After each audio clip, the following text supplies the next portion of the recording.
What good things do you want people to say about you? I have cool hair. Cool hair.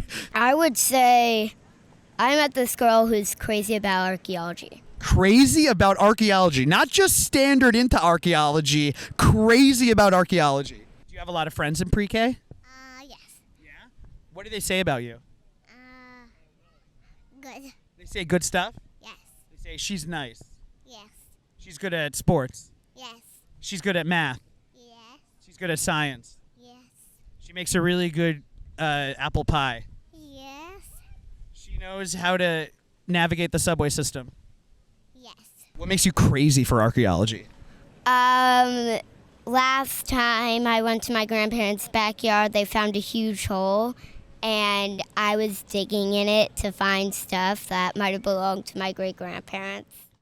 We've been introduced to Bud in the Stack of 20s, and we started by asking the first of 7 important questions. Is it true?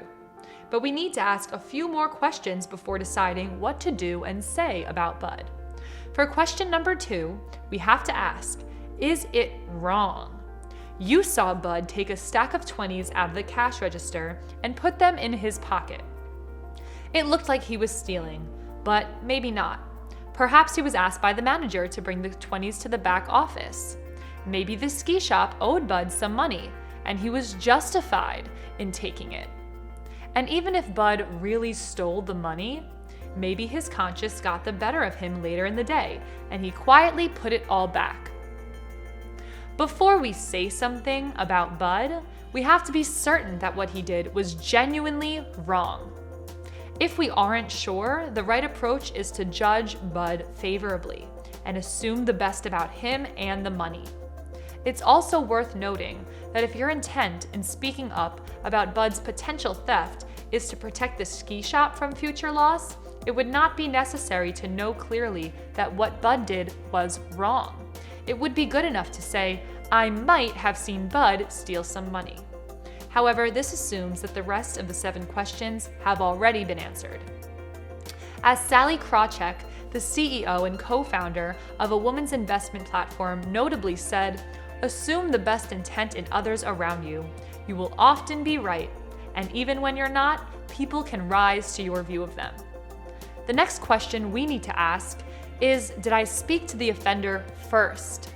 The first person to speak to about Bud's potential theft is Bud. Perhaps Bud will sufficiently explain why he took the 20s and put the concern to rest. Or perhaps rebuking Bud about his theft will encourage him to admit what he did to the owner of the ski shop and return the money.